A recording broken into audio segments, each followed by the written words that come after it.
Olá, bem-vindos ao canal AD Lages. Estamos aqui para mais uma pré-aula da Escola Bíblica Dominical e vamos estudar juntamente com o nosso professor e responsável pelo Departamento de Ensino aqui da Assembleia de Deus, presbítero Rodrigo Gomes, a lição de número 10, Jesus e o Dinheiro.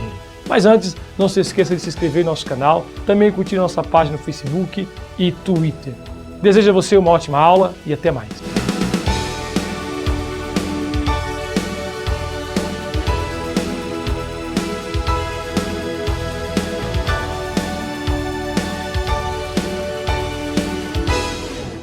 Que a graça e a paz de nosso Senhor e Salvador Jesus Cristo esteja em cada coração. É com muita alegria que nós estamos aqui para mais uma videoaula, a nossa ferramenta disponibilizada no nosso site www.iadelages.com.br. Antes de começarmos a nossa aula, eu quero aqui mandar um abraço a todos os nossos alunos, internautas, que estão sempre prestigiando as nossas aulas em todas as partes do Brasil. A gente tem recebido e-mails, irmãos que estão aí postando suas mensagens, tanto aqui em Santa Catarina, como no Rio Grande, Paraná, Centro-Oeste, Norte, Nordeste, Sudeste, várias partes do Brasil. Nós temos aí alunos internautas que estão aí olhando e visualizando e também aí comentando as aulas. Isso é um sinal que as pessoas se interessam pelo conhecimento bíblico. Parabéns você que está interessado em aprender e tem acessado as nossas aulas. Você é um instrumento nas mãos de Deus. Tenho certeza disso e que Deus abençoe. Nós estamos orando por vocês que estão aí acessando e vendo as aulas e com certeza estão compartilhando porque vocês amam a palavra do Senhor Jesus. Então Deus abençoe em nome de Jesus. Nós estamos aqui hoje para a nossa lição de número 10. O nosso título diz Jesus e o Dinheiro. Ela será ministrada no dia 7 de junho de 2015. Então, Jesus e o dinheiro. Eu coloquei aqui na minha introdução que nesta lição nós aprenderemos o uso correto do dinheiro como bons mordomos de Cristo. Eu fiz aqui, nesta lição nós aprenderemos o uso correto do dinheiro como bons mordomos de Cristo, também dos seus bens que nos é confiado. E eu quero ler aqui em Ageu, capítulo 2, versículo 8, que diz: minha é a prata e meu é o ouro, diz o Senhor dos Exércitos. Tudo que existe de bens, de valores, de coisas materiais que existe neste mundo, tudo pertence ao Senhor. E nós vamos aprender, Lucas, ele fez questão de registrar que o Senhor Jesus também ensinou sobre os bens materiais. E aqui tem lições preciosas, irmãos, porque nós estamos vivendo na pós-modernidade, século 21. E, infelizmente, principalmente no Ocidente, predomina o materialismo, o capitalismo, aquela visão antropocêntrica que o homem é o centro de tudo e, infelizmente, o poder aquisitivo fala mais alto. Na dimensão da esfera terrestre, o poder aquisitivo fala mais alto. Infelizmente, as pessoas respeitam mais quem tem poder aquisitivo do que a autoridade espiritual, porque as pessoas valorizam mais os bens materiais do que os valores espirituais. E a lição vem nos trazendo aqui preciosos ensinamentos acerca do que o Senhor Jesus falou sobre os bens materiais. Por isso que o tema diz Jesus e o dinheiro. Eu ainda fiz questão de anotar aqui, para você que está em casa, eu sei que você acessa para também obter informações para ministrar domingo e compartilhar com os alunos. Também é interessante, primeiro livro de Crônicas, capítulo 29, no primeiro livro de Crônicas, capítulo 29, nós vamos ver aqui alguns textos que mostram acerca deste assunto sobre os bens materiais. Primeiro Crônicas 29, versículo 14 ao 16. Olha só. Porque quem sou eu e quem é o meu povo que tivéssemos poder para tão voluntariamente dar semelhantes coisas? Porque tudo vem de ti, da tua mão tu damos. Porque somos estranhos diante de ti, peregrinos, como todos os nossos pais. Como a sombra são os nossos dias sobre a terra. E não há outra esperança. Senhor, Deus nosso, toda esta abundância que preparamos para te edificar uma casa ao teu santo nome vem da tua mão e é toda tua. Aqui nós vimos quando foram edificar o templo, a casa do Senhor, trouxeram muitas ofertas, então foi feita a oração por aqueles que estavam edificando. E aí então eles disseram que tudo aquilo que eles tinham arrecadado tinha vindo das mãos de Deus e eles estavam devolvendo para Deus. Então fica a lição aqui, eu fiz questão de anotar, que existe uma diferença, irmãos, entre ser possuidor e mordomo. Deus é possuidor, nós somos mordomos. Eu fiz questão de colocar aqui, o que Deus possui? Deus possui a vida, Ele é o dono da vida, Gênesis 1:27. Ele é o dono do tempo, tá? Que nos é outorgado, Gênesis 1:14. Ele é o possuidor de todas as posses e bens que existem no mundo, que também nos é confiado, está em Eclesiastes 5:19. E nós somos apenas mordomo. O que é ser mordomo? A palavra mordomo vem do latim major domus, ou seja, maior administrador. Mordomo era aquele que era responsável em administrar os bens de alguém. Então, nós somos mordomos do Senhor, porque todos os bens que existem na terra são do Senhor. Ele é possuidor. Ele permite que nós venhamos administrar para louvor do seu reino. É claro que para benefício nosso também, porque Deus deseja o nosso bem. Nós vamos ver aqui que o dinheiro não é a raiz dos males. Nós vamos entender que o amor ao dinheiro é a raiz de todos os males. Então vamos ver que o dinheiro também pode ser administrado, nós vamos ver aqui na visão cristã, que o dinheiro pode ser administrado para louvor e glória do reino de Deus. Porque a Bíblia mesmo diz que a administração dos bens materiais redundam em muitas graças que se dão a Deus. Por isso que nós temos que entender aqui que os mordomos que são fiéis, Deus tem prazer em permitir que os bens materiais passem pela sua administração, porque esse mordomo vai administrar conforme a vontade do Senhor. Não vai correr risco e Deus permite que ele seja, então, uma pessoa que venha possuir muitos bens. A lição está baseada em Lucas, capítulo 18, versículo 18 ao 24, que fala acerca do texto onde o Senhor Jesus encontra um jovem rico. E este jovem rico, então, ele pergunta, o que farei para herdar a vida eterna? Note que é bem provável que ele já tenha recebido heranças dos seus familiares e era uma pessoa acostumada a ganhar as coisas de mão beijada. Nesse hábito de ganhar as coisas de mão beijada, ele já perguntou para Jesus o que ele faria para herdar a vida eterna. Porque com certeza o que ele tinha também já havia herdado. O Senhor Jesus o amou, diz a Bíblia que o Senhor o amou. Esse texto não está apenas em Lucas 18, mas também no Evangelho de Marcos, capítulo 10 e Mateus, capítulo 19. Marcos 10, do 17 ao 31 e Mateus 19, do 16 ao 30. Você vai encontrar também a história acerca deste jovem rico. E este jovem rico, diz a Bíblia que o Senhor o amou. E o Senhor Jesus fez um convite para ele. Quando o Senhor Jesus, nós vamos entender algo muito importante nesta lição.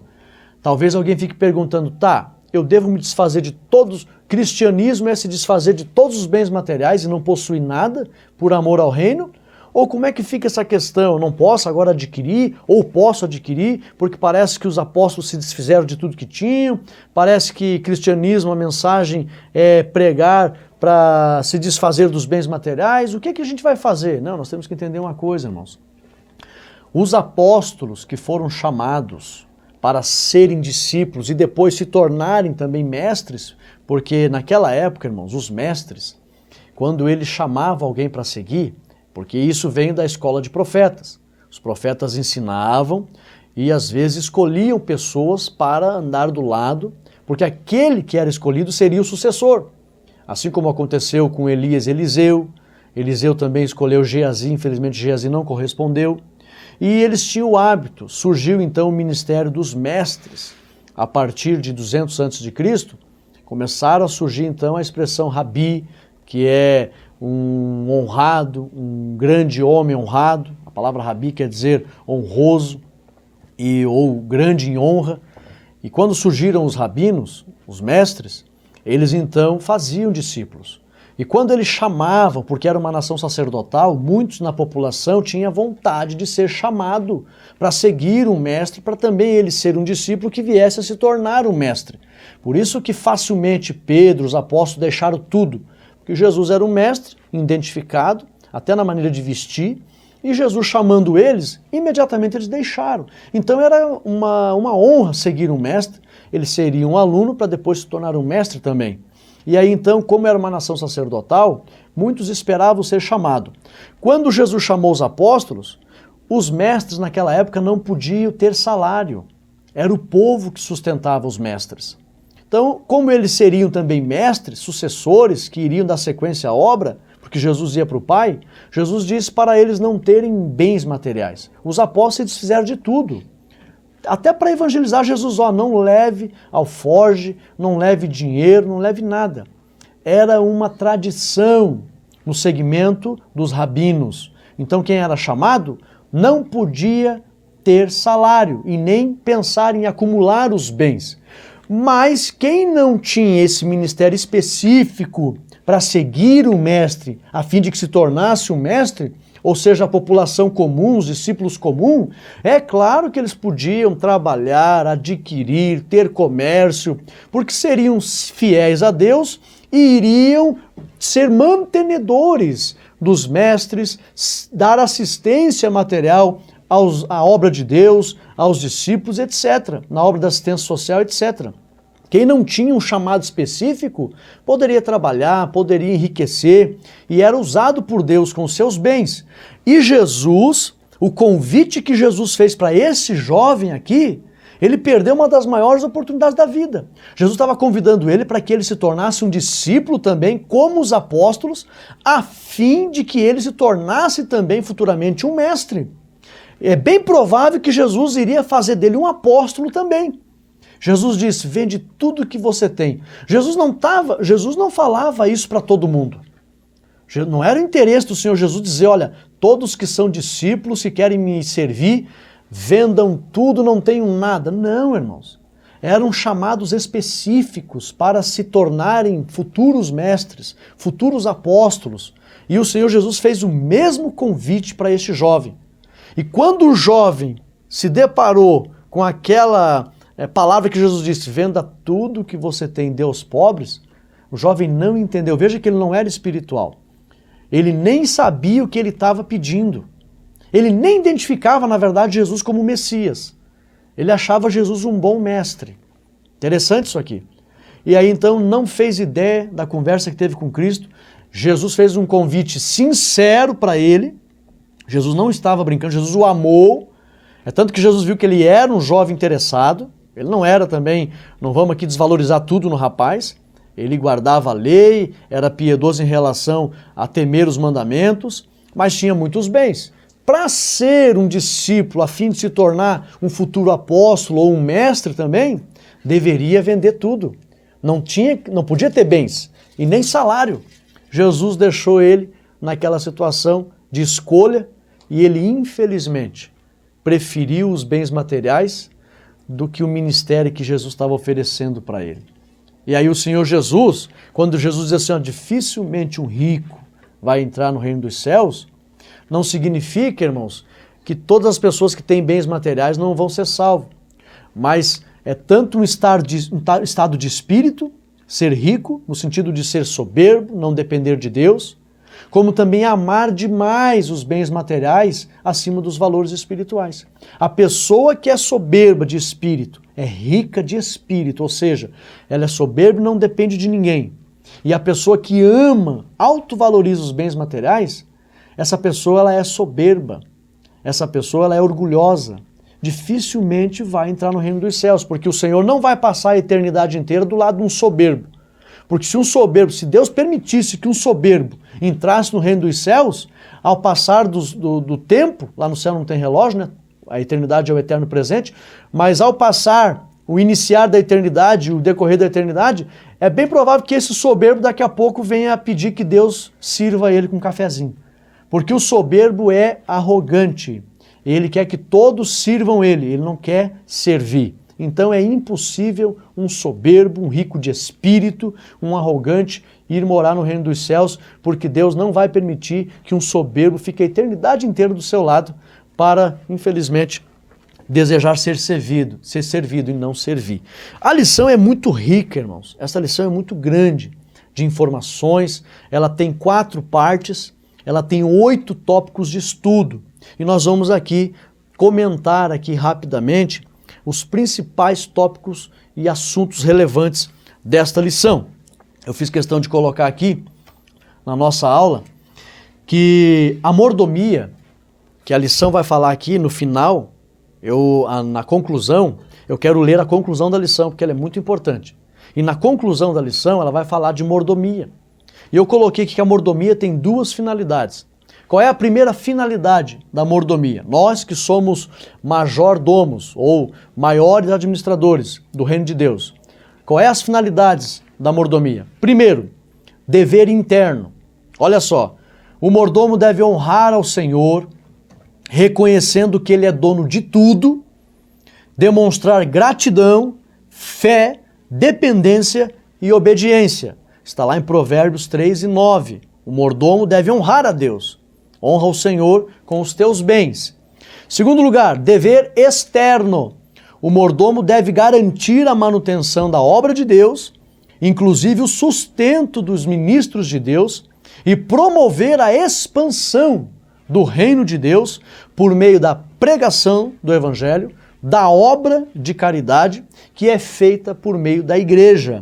Isso está em Números 18 e 21, acerca do sustento da obra, do sustento dos ministros. 1 Coríntios 9 e 14, onde mostra que os ministros devem ser sustentados pelo povo de Deus. E também 1 Coríntios 16, 1 e 2.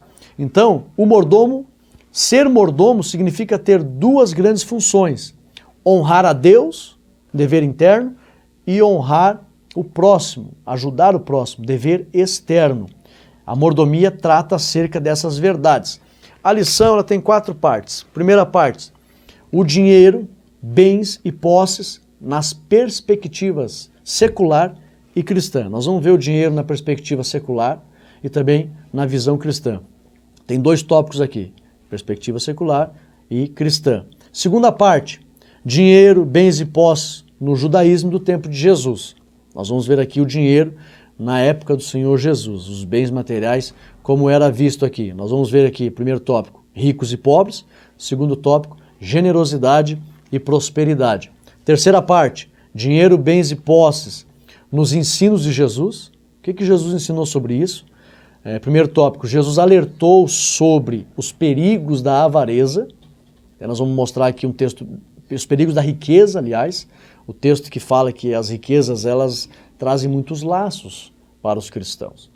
É um perigo. Jesus ensinou a confiança em Deus, em primeiro lugar, ao invés de confiar nas riquezas. Quarta parte, dinheiro, bens e posses na mordomia cristã.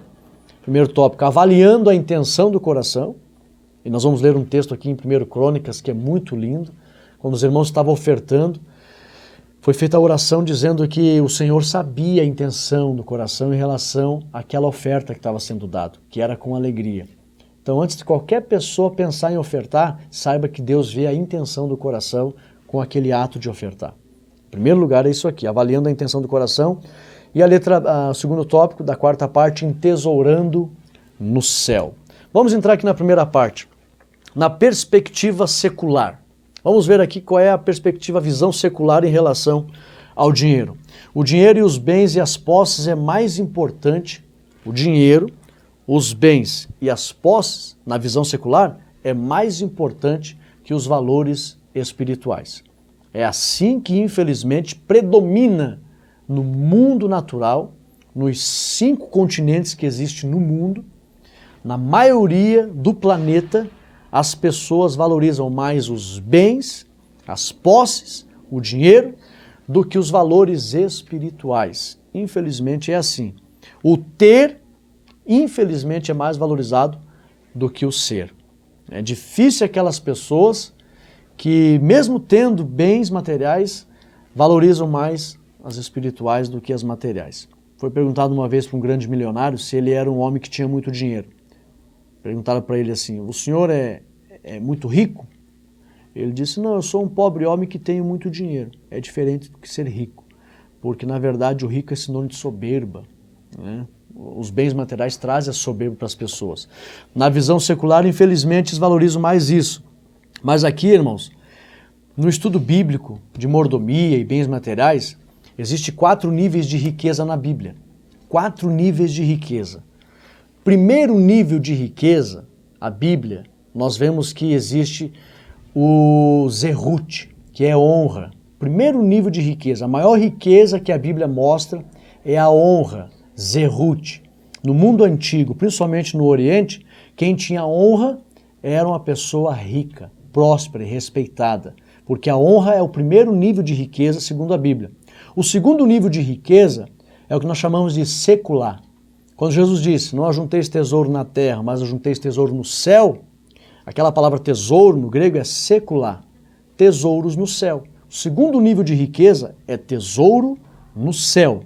O terceiro nível de riqueza nós chamamos de lishna, que é uma riqueza inegociável, ou seja, família. Quanto custa um filho? Não tem preço. Então quem tinha família era próspero, ou seja, quem tinha honra era considerado próspero, quem acumulava tesouro no céu com obras que teriam resultado eterno em relação diante de Deus, era muito considerado e respeitado e honrado. Quem tinha família também era uma pessoa muito respeitada, é por isso que as mulheres estéreis eram tristes, frustradas, porque não podia ter família, ela não tinha essa riqueza, essa preciosidade. E o último lugar na Bíblia, o último nível de riqueza da Bíblia é o gel, dinheiro. Então note que a ordem celestial começa por honra, riqueza celestial, riqueza inegociável como família, em último lugar vem o dinheiro. Só que na visão secular, em primeiro lugar vem o dinheiro. Infelizmente, na visão secular, principalmente no Ocidente, depois da Revolução Industrial, a partir do século XVIII, a partir do século XVII, já foi começando a amadurecer a questão da Revolução Industrial, ou seja, o Ocidente, eles começaram a prosperar, a mão de obra foi substituída pelas máquinas, as pessoas começaram a se tornar milionárias, adquirir muitas fortunas, e aí então começou a haver uma diferença de classe social muito grande. Aí surgiu então a Reforma Protestante, logo vem o Iluminismo, as pessoas dando uma alta valorização à razão, deixando de lado a religião. A partir da Revolução Industrial, o mundo ocidental, eles passaram a dizer que não era mais Deus o centro de tudo, mas o homem era o centro de tudo. A questão do Iluminismo, ela criou o antropocentrismo, ou seja, o homem é o centro de tudo. E o homem se tornou materialista, extremamente materialista. E é tanto que hoje existe uma religião que é a cientologia, aonde a ciência é o Deus destas pessoas, porque tudo eles atribuem à matéria, às coisas lógicas e naturais desta vida. Então, na visão secular, predomina a autovalorização ao dinheiro. Essa é a visão secular. E nos dias do Senhor Jesus, isso já existia. Mas aqui, irmãos, na verdade, aonde começou o acúmulo de bens na face da terra? Quando começou a civilização. Isso há quase 4.000 anos antes de Cristo, lá na Mesopotâmia, entre os rios. A civilização, o berço da civilização humana é lá na Mesopotâmia, que hoje seria a região do Iraque. Ali, irmãos, quando surgiu a civilização, começou a surgir acúmulo de bens por parte de alguns grupos. Como assim? Naquela época, eles eram seminômades. E existiam os nômades que corriam direto, eles comiam as frutas que tinham em determinado local. Quando acabava aqui, eles iam para outros locais. Não existia agricultura. E aí, quando alguém começou a plantar, a cultivar aos poucos, começou a surgir os grupos seminômades, que caminhavam pouco. Mas quando surgiu a agricultura, que alguém começou a cultivar e guardar em celeiro, aí então surgiu então o sedentarismo. As pessoas pararam de ficar caminhando para cultivar aquele local, principalmente as margens férteis dos rios Tigre e Eufrates. E aí então as pessoas começaram a acumular em celeiros quando surgiu a agricultura, e aí houve uma divisão de classe. Alguns começaram a prosperar muito em relação a outros. Quando surgiu a divisão de classe, surgiu a civilização. O que é a civilização? Civile vem de saber se comportar em diferenças de classe. Você ser civilizado, mesmo existindo diferença de classe.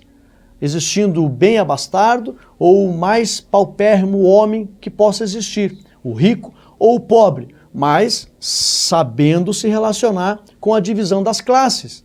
E a civilização surgiu quando surgiu a agricultura, e quando surgiu a agricultura que alguém começou a cultivar, esse alguém tirou proveito.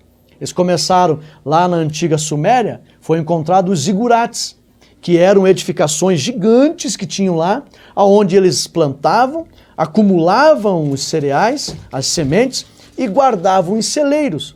Estes homens se tornaram os poderosos do mundo antigo. Então eles acumulavam muitos bens, dividiu as classes.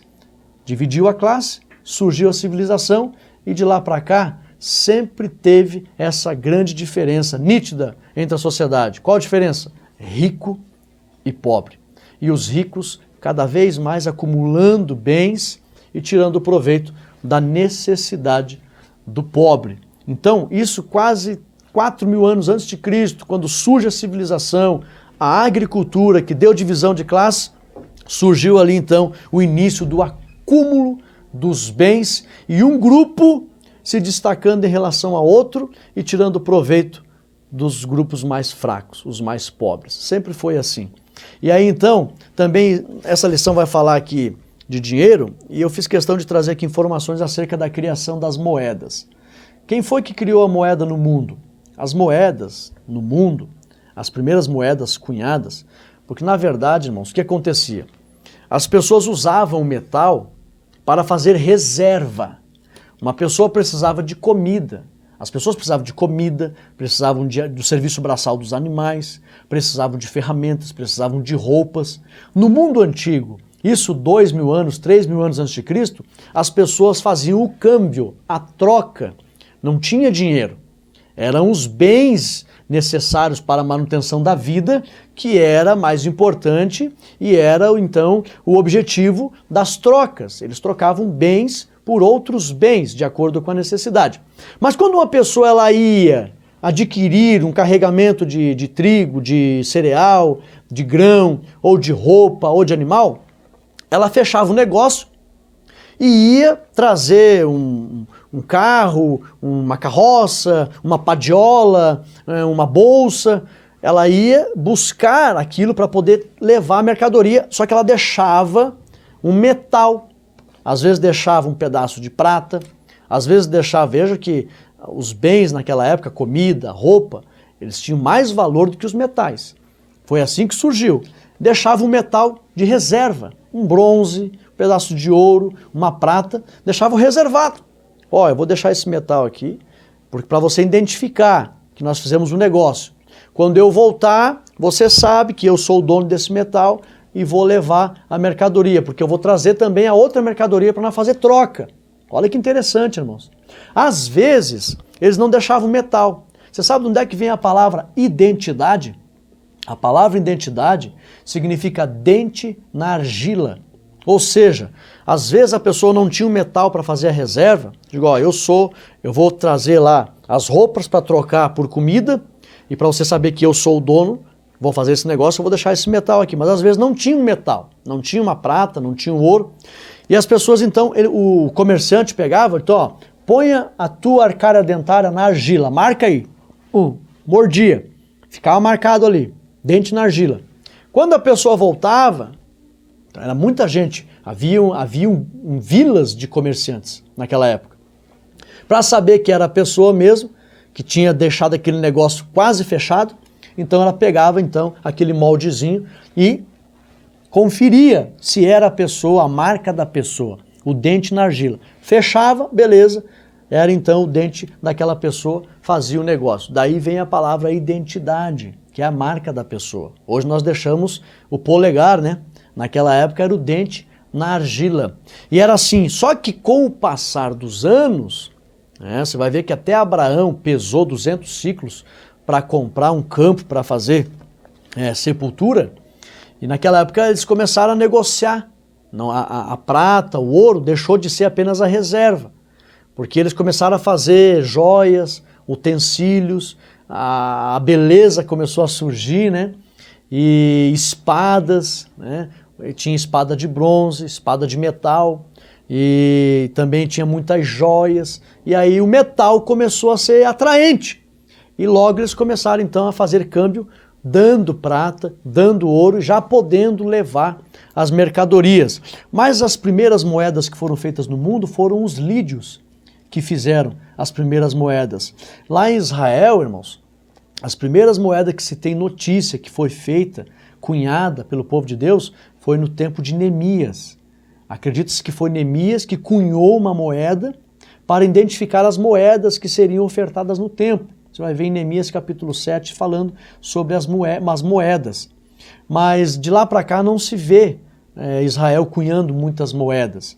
E os lídios, então, que criaram a cunhagem das moedas, e isso já na Idade Moderna, depois de 600 depois de Cristo, no século 7 depois de Cristo, foram os chineses que criaram a moeda de papel. Na verdade, foram os chineses que inventaram o papel, né? Legaram o papel para a humanidade. Eu torno a dizer aqui que essa lição ela é muito rica de informação. E nós que somos professores de história, quem sabe você que é um historiador também, você sabe que é muito maravilhoso viajar nesse universo de informação que moldaram a conduta da humanidade. Então existem muitas informações. Os chineses legaram ao mundo a criação do papel, inclusive o dinheiro de papel. Nós vamos ver aqui, eu fiz questão de trazer essa informação sobre a origem das moedas. E na perspectiva secular, essa questão das moedas, o dinheiro, ela ficou muito valorizada e o mundo que não teme a Deus, o homem que não teme a Deus, supervaloriza o dinheiro em detrimento aos valores do reino. Mas a lição vem falando da perspectiva cristã. Tem a visão do mundo, mas tem a visão da igreja. Qual deve ser a visão da igreja? Eu anotei aqui, o espiritual sobrepõe o material. Porém, o material contribui. Existe uma diferença entre a visão do mundo, a visão secular e a visão cristã. Na visão secular, as coisas espirituais não adiantam para nada. Não tem valor algum. É verdade. As pessoas, talvez você que está me vendo aqui, você não conheça 100% alguém que é um materialista, um capitalista, aonde o Deus dele é o dinheiro. Então ele faz de tudo pelo dinheiro, ele pode matar, ele mente, ele não quer saber as consequências pelas quais ele vai adquirir aquele dinheiro. Então, eu conheço pessoas 100% materialistas, que não tem nenhum temor a Deus, não respeita nenhum valor moral, não respeita, faz de tudo para adquirir dinheiro e mata para defender o seu dinheiro. Então, para esse tipo de pessoa, as coisas espirituais não têm valor nenhum. Só que, para os cristãos, nós sabemos que, em primeiro lugar, as coisas espirituais, mas também entendemos que o dinheiro, a boa e sábia administração do dinheiro pela mordomia temente dos pertences do Senhor, contribui para o reino de Deus. Nós aqui valorizamos as duas coisas, em primeiro lugar as espirituais, mas também valorizamos a boa mordomia fiel dos bens materiais que Deus permite passar pela nossa mão. Então nós não desvalorizamos o material, nós valorizamos o espiritual e também reconhecemos a importância do material. Na visão secular é diferente. Muitos valorizam o material e não tem importância nenhuma para eles o espiritual. Então vejam que o cristão, irmãos, na verdade ele tem sabedoria para viver. E aí nós temos essa importante e maravilhosa lição. Além de nós sabermos que o cristão, ele valoriza a ordem certa das riquezas segundo a Bíblia. Para nós o mais importante é o zerut mesmo, é a honra. Nós temos honra.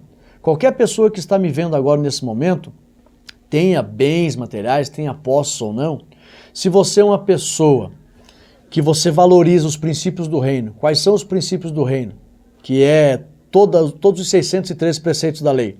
Justiça, amor e misericórdia. Se você é uma pessoa justa, se você é uma pessoa que pratica o amor, se você é uma pessoa que pratica a misericórdia, tem misericórdia, você é uma pessoa honrada, você é uma pessoa que vai ser honrada pelos homens e é muito honrada por Deus. Se você é honrada por Deus e pelos homens, porque você anda nesses valores do reino, justiça, amor, misericórdia, você é uma pessoa muito rica perante Deus. Você é uma pessoa muito próspera perante os homens, porque nós, os cristãos, sabemos que acima do material estão os valores do reino, e a honra é uma das maiores riquezas que existe na Bíblia.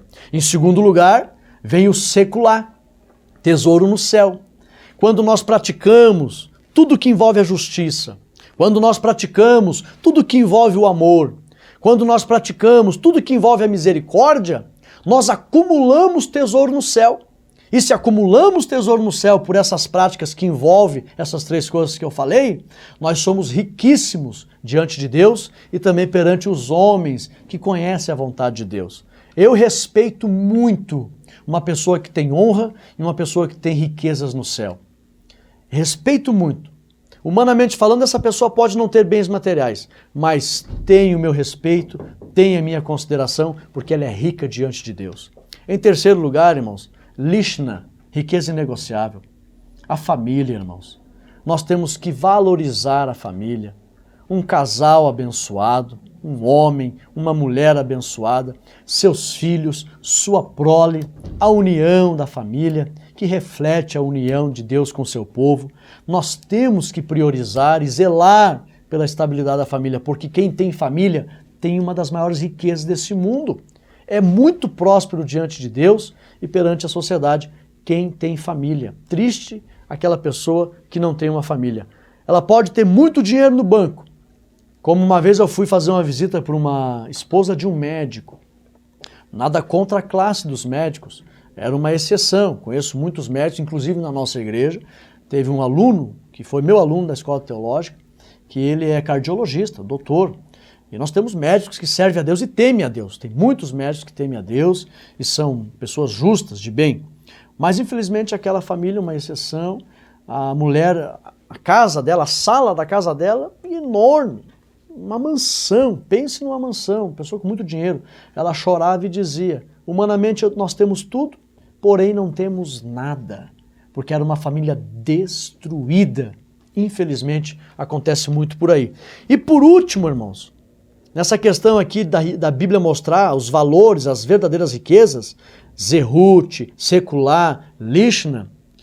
Por último vem o Gel. Não significa que não seja importante, mas nós priorizamos, valorizamos a honra, tesouro no céu, família e depois o dinheiro. O dinheiro tem a sua importância, mas vem em último lugar.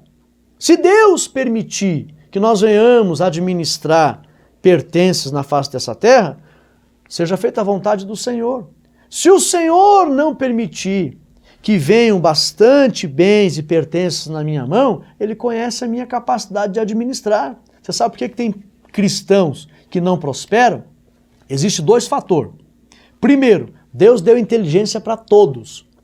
Cada cristão tem a capacidade de adquirir o conhecimento para ter uma profissão, para se tornar um bom profissional, para que por meio das obras das suas mãos ele possa beneficiar-se com sua família e se destacar na sociedade por meio da sua inteligência, que foi Deus que deu.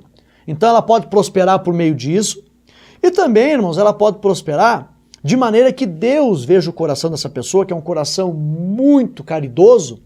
Deus dá inteligência para a pessoa e permite que bens materiais venham para a mão dessa pessoa. Pode ser por meio de uma herança, pode ser por meio aqui na minha cidade, teve um dia um irmão que foi no mercado, comprou um negócio no mercado ali, preencheu com pãozinho, ganhou 100 mil reais. Foi Deus que permitiu esse recurso passar na mão desse irmão. Porque ele é um irmão muito generoso, ele é caridoso.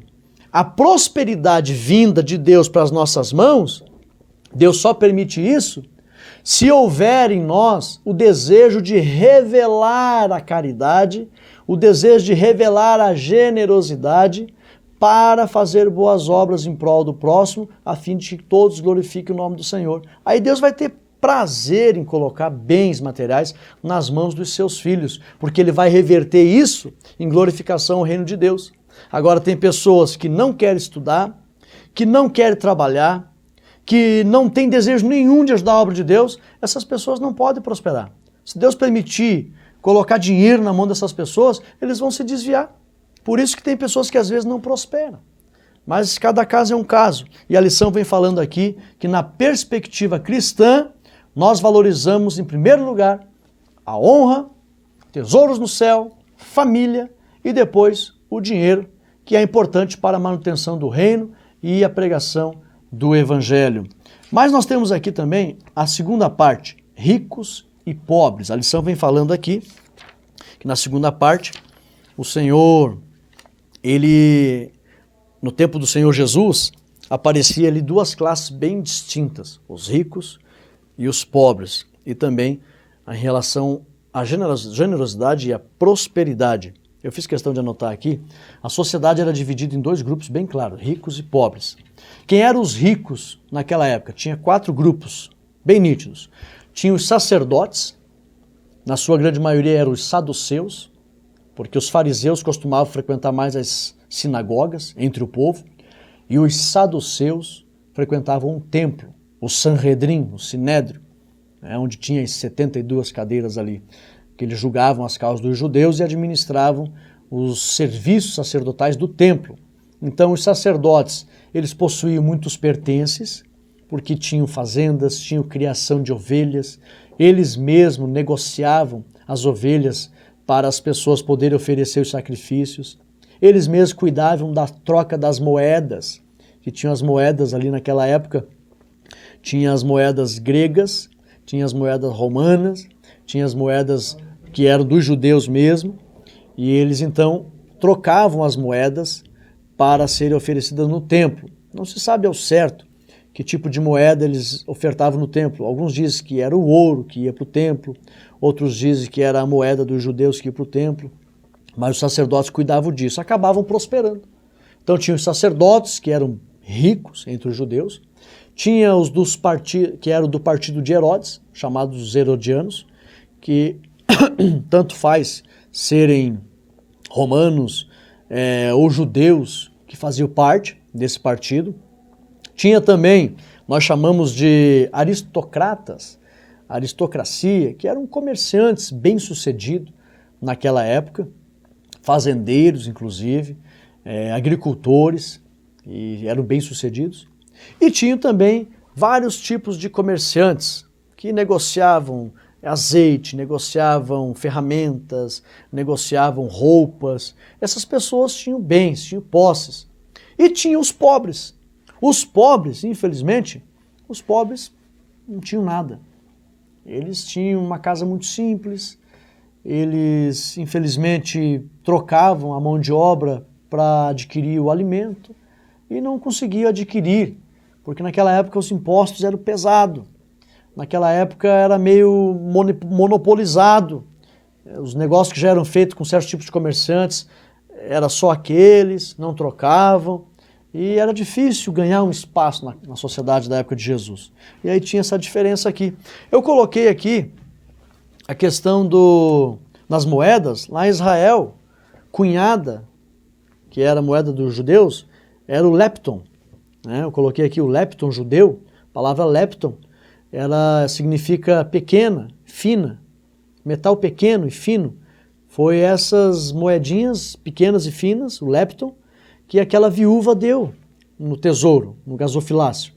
Era o lepto, a moeda dos judeus. É por isso que alguém acredita que os sacerdotes trocavam essas moedas para serem ofertadas no templo. Não se sabe ao certo como é que era feito. Mas tinha as moedas gregas, quando você lê dracma, didracma, tinha também, o didracma é o mesmo starter, tinha o tetradracma, que podia ser uma mina, né? E o talento. Então, dracma, didracma, tetradracma e talento eram moedas gregas, que era comercializado ali. E tinha também o denário romano. Então tinha o lepton judaico, dracma, didracma, tetradracma, tinha o starter, né? O talento, e tinha o denário, eram moedas daquela época ali. Muitos tinham, essas 4 classes tinham bastante, e infelizmente os pobres. Né? E Jesus ele caminhava mais entre os pobres. E assim era então a realidade do dinheiro nos dias do Senhor Jesus. Perdão. A generosidade e a prosperidade. Eu fiz questão de colocar aqui, a prosperidade era vista como uma dádiva de Deus entre os judeus. Como ocorreu com Jó, como ocorreu com Abraão, como ocorreu com Salomão. Para os judeus, o fato de ter bens materiais era uma dádiva de Deus. Só que eles sabiam, irmãos, eles sabiam que quando a pessoa tinha bastante, eles tinham que distribuir, se compadecer do pobre. Desde quando o Senhor deu a lei para Moisés, tinham leis bem claras para não esquecer do pobre. Quando fossem colher os frutos, deixasse os rabiscos para os pobres. Eles tinham que se lembrar dos pobres, tinham que se lembrar dos peregrinos, tinham que se lembrar da questão dos escravos. Tinha um tempo para manter o escravo, depois podia soltar. Eles tinham que ser honestos, justos com os menos favorecidos. Eles sabiam disso. Na época de Jesus, eles tinham bastante bens e praticavam as esmolas. Só que muitos deles, eles tinham a prática da religiosidade, né? O legalismo, o formalismo. Eles estavam em dia, dou para os pobres, dou esmola, oferto, mas prazer em fazer isso, sinceridade de ver o pobre sair daquela situação de pobreza, eles não tinham. Eles faziam porque era uma questão de religiosidade. Ou seja, ritualismo. Estou em dia com os rituais, beleza. Mas sentir misericórdia do pobre?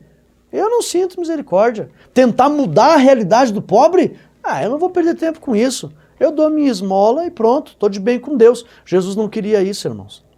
Era assim a realidade dos dias do Senhor Jesus. Nós vamos falar isso no final da lição. E é tanto que hoje, lá em Israel, nós tivemos a oportunidade de ir lá. E existe lá em Israel os kibbutz.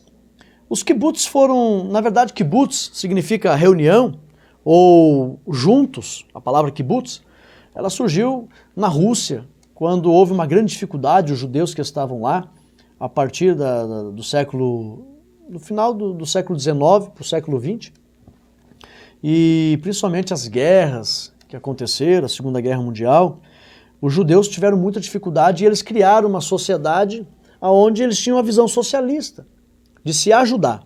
É tanto que eles foram muito fundamentais para a criação do Estado judeu em 1948, mas ela quase se tornou um partido político, os kibbutz. Mas não teve força. Não existe hoje essa política do socialismo lá. Porém, os kibbutz ainda existem. Eu até estava conversando esses dias com um amigo meu, ele é um judeu messiânico, que ele é, segundo ele, né, da linhagem de Naftali, e ele disse que esteve lá agora há pouco. Ele disse assim: Rodrigo, se você ir lá em Israel, você pode ir lá sem a moeda em Israel hoje não é o lepton, é o shekel. Ele disse: você pode ir lá sem shekel, sem dólar, sem moeda nenhuma. Se você encontrar um kibbutz, você trabalha ali e você garante alimentação, garante o pouso, garante saúde, atendimento de saúde, garante até a educação. Se você encontrar uma comunidade onde tem o kibbutz, você trabalha, come, dorme, bebe, tem a tua saúde cuidada e pode até garantir uma profissão ali estável. Então eles têm essa visão de ajudar o pobre. Nos dias do Senhor Jesus, acontecia esta realidade, eles estavam preocupados com os pobres, mas era uma preocupação formal, legalista, ritualista. É isso que eles vêm abordando aqui. Aqui, na terceira parte, Jesus alertou sobre os perigos da riqueza. Nós temos aqui, diferente de muitos judeus, Jesus ensinou que ter riquezas não significa ser piedoso. Porque naqueles dias, os materialistas, daqueles quatro grupos que tinha na sociedade, eles achavam que ter bastante riqueza era sinal de eles serem piedosos diante de Deus, porque dava esmola para os pobres. Só que a piedade mesmo, ela vai muito além de uma prática de dar uma esmola para o pobre. Está lá na intenção do coração e o desejo da pessoa em ver o pobre sair daquela situação por amar o pobre. E aí Jesus deixou claro que ter dinheiro naquela época não significava ser piedoso como Deus queria. E aí então Jesus chama a atenção e aborda a questão de Mamon, que ele fala em Lucas 12, capítulo 12, do versículo 13 ao 34, que ele diz assim em relação àquele homem rico. Jesus disse, olha, não é os bens mais do que a vida. E Jesus conta a parábola daquele homem que ajuntou em celeiros, construiu grandes celeiros, acumulou e depois olhou para tudo que tinha feito e diz, minha alma, come, bebe, folga. Ele ouviu uma voz que disse, louco. Louco, Deus chamou de louco. Por quê? Porque era uma pessoa que estava adquirindo, se ele morresse naquele momento, aquilo não ia levar nada. Para quem que ele ia deixar também? Não se sabe, ele ia perder tudo. A ideia é que ele ia perder tudo que adquiriu e não tinha nenhuma riqueza para com Deus. E aí o Senhor chama a atenção e fala acerca de uma pessoa servir a Deus e se dedicar às riquezas. A palavra mamon, ela veio é uma expressão caldeia, da onde se originou a língua aramaica. Depois que os judeus foram cativos na Babilônia, eles aprenderam a falar o aramaico pela influência da língua caldeia. Então mamon vem do aramaico, e mamon significa, eu coloquei aqui, na verdade muitos dizem que mamon significa riqueza, mas não. Mamon significa a opulência por causa da riqueza. Mamon é um estado de espírito provocado pelas riquezas. Mamon não é nem um deus. Não é que, eu já vi pessoas pregando que Mamon era um deus, que não tinha Deus Mamon. Mamon é um estado de espírito, a opulência por causa das riquezas. E daí Mamon, é claro, se tornou sinônimo de riqueza. Mas não significa que todos que tenham riqueza tenham Mamon nas mãos, ou sejam atribuídos servidores de Mamon, não. Tem pessoas que têm riqueza, mas não são opulentos. Então aquele que é opulento, que esbanja luxúria, que é soberbo, esse sim se entregou a Mamon, ou seja, ele fez das riquezas um degrau para olhar com um olhar altivo. Sabe o que é o olhar altivo? Olhar os outros por cima, dizendo, eu sou maior. Então, Jesus disse, vocês não podem servir a Deus e a Mamon, no sentido da pessoa ser arrogante por causa das riquezas. Não tem como agradar a Deus, Jesus estava querendo dizer, não tem como agradar a Deus sendo arrogante, sendo opulento, sendo uma pessoa altiva por causa das riquezas. Não vai conseguir agradar a Deus. E é tanto que a Bíblia, eu fiz questão de anotar aqui, a avareza, o desejo de ter as riquezas, acaba transformando-se numa prática que se iguala à idolatria. Por isso que está escrito aqui em Colossenses capítulo 3, versículo 5, você que está aí vendo a aula, anote esses versículos. Colossenses 3 e 5, diz assim, mortificai, pois, os vossos membros que estão sobre a terra, prostituição, impureza, o apetite desordenado, a vil concupiscência e a avareza, que é idolatria. Uma pessoa que deseja os bens materiais acima de qualquer custo, essa prática se iguala a uma prática idólatra, porque a pessoa vai dedicar a maior parte da sua vida correndo atrás dos bens materiais, tal qual uma pessoa que passa muito tempo da sua vida se prostrando aos ídolos. Por isso que o amor ao dinheiro, aos bens materiais, é idolatria diante de Deus, porque as práticas se igualam. A pessoa se dedica mais para o dinheiro do que para Deus. E a lição vem trazendo isso na terceira parte. A última parte da lição traz avaliando a intenção do coração. Jesus não avaliava somente as ações externas, olha que interessante, mas as internas. Não basta, eu concluí aqui, não basta se desfazer dos bens, mas o desejo sincero de amor em ajudar o próximo, é isso que interessa a Jesus. Quando a pessoa dá esmola por dar, ou dá oferta por dar, não basta se desfazer do bem para agradar a Deus. O que realmente interessa a Deus é a intenção no coração de ajudar a obra de Deus, de ajudar o necessitado, com um desejo sincero de ver ele sair daquela situação. É isso que importa para Deus. E é isso que a lição vem falando, avaliando a intenção do coração. E o segundo tópico ainda diz, tesourando no céu. Uma pessoa que tem um desejo sincero de ver a obra de Deus crescer, ele pega os seus bens e glorifica. Ele contribui com liberalidade, com alegria. Ele ajuda a obra com as ofertas, ele ajuda na missão, ele é um fiel dizimista, ele ajuda na obra de assistência social, ele tem o dom, da diaconia, de servir, de dar assistência, de repartir, de semear com abundância. Ele sente prazer em ajudar e servir a Deus com os seus pertences, com parte mesmo do seu salário. Ele sente esse prazer, com alegria. E aí sim ele entesoura no céu. É tanto que eu fiz questão de colocar aqui, a parábola do mordomo fiel, Lucas 16, do 1 ao 13. Você vai ver como Deus quer que a gente seja. O mordomo fiel, tem o infiel, mas tem o fiel. O fiel, ele agrada a Deus e Deus um dia vai pedir conta disso. E segundo aos Coríntios, capítulo 9, eu vou ler para os irmãos, que isso aqui tem um texto maravilhoso, irmãos. Olha a finalidade, Deus... Uma pergunta que eu faço, Deus tem prazer em permitir que os cristãos tenham bens materiais?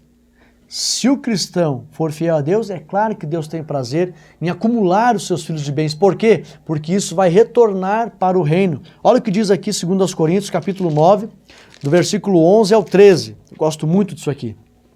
Está falando de se referindo a dinheiro, a bens materiais. Para que em tudo enriqueçais, para toda a beneficência, a qual se faz que por nós se deem graças a Deus. Porque a administração desse serviço não só supre as necessidades dos santos, mas também redunda em muitas graças que se dão a Deus. Estão vendo aqui, Paulo está falando que aquele que semeia pouco, pouco ceifará. Mas o que semeia em abundância colherá, porque Deus multiplicará a sua sementeira. Deus tem prazer em multiplicar os bens materiais, a renda, o salário de quem é fiel. Porque isso, a administração desse serviço, vai gerar muito louvor ao nome do Senhor Jesus. Porque vai suprir a necessidade daqueles que estão precisando e haverá uma grande glorificação no nome do Senhor. Por isso Deus tem prazer em conceder bens materiais, mas para quem é fiel, mordomo fiel na administração desses bens. E a conclusão, irmãos, nós vamos ler aqui a conclusão da lição, que eu achei muito importante. Olha só, não há valor moral no dinheiro. Não há valor moral no dinheiro em si. Ter dinheiro pode ser uma coisa boa ou ruim. Isso vai depender do conjunto de valores daquele que o utiliza. Certamente usar o dinheiro para ajudar uma obra filantrópica, ou investir na obra missionária, é uma coisa útil e louvável. Todavia, usar esse dinheiro, como advertiu Jesus, simplesmente com a atitude de querer mais posses, mais prestígio, mais autossatisfação, acaba se tornando uma coisa ruim, perigosa. Leiamos com cuidado o terceiro evangelho e descubramos o exercício da verdadeira mordomia cristã, para não corrermos o risco de estar naquela classe que Jesus disse. É mais fácil passar um camelo no vão de uma agulha, alguns dizem que poderia ser a portinha lá do muro de Jerusalém, até a própria guia, por uma questão de turismo, mostra, quando você vai lá em Israel, ela mostra, essa ali é a agulha, onde passava, os camelos e tal, mas eu prefiro ficar com o que Orlando Boyer fala, que Lucas usou a expressão de um instrumento de costura, porque o texto não fala da, indicando o local, da agulha. O texto diz de uma agulha, indicando o objeto. Então, para que não corramos o risco de pertencer ao grupo que não vai morar no céu, mas vamos ser mordomos fiéis e Deus terá prazer em permitir que muitos bens passem pela tua mão, porque você vai ser um mordomo com uma fiel administração. Se encontramos domingo, nesta maravilhosa lição de número 10, Jesus e o dinheiro. Que Deus abençoe a todos, no nome de Jesus. Amém. Chegamos ao final de mais uma pré-aula. Se você gostou, deixe aí seu comentário abaixo e também clique em gostei. Não esqueça de curtir a nossa página no Facebook, facebook.com/Delages, também www.iadelages.com.br. Ali você também tem todos os subsídios dessa lição. Obrigado pela sua companhia, um abraço e até o próximo vídeo.